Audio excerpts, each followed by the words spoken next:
La deforestación camina a pasos agigantados en la región oriental, donde hablan que solamente el año pasado se han perdido más de 15.000 hectáreas de bosques. De acuerdo al informe de la ONG, las zonas de Amambay, Canindeyú y San Pedro son las más afectadas por la deforestación en el país. Entre las causas de esta problemática encabeza el cultivo de marihuana, seguida de la agricultura mecanizada y por último los asentamientos humanos. Actualmente el aumento de los cultivos ilegales.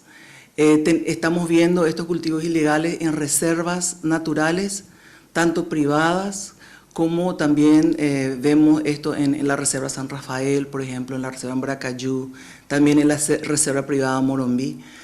Todo esto se está dando por estos cultivos ilegales. La deforestación se está dando por cultivos ilegales.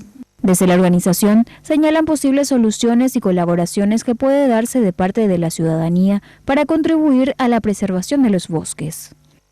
Sabemos que las deforestaciones que se realizan en la región oriental son ilegales y esas se pueden y se deben denunciar y también exigir a las autoridades que cumplan con sus funciones y para terminar esa deforestación. En la región del Chaco lo que tenemos que hacer es hablar con los productores, que ya lo estamos haciendo, con los productores de la zona.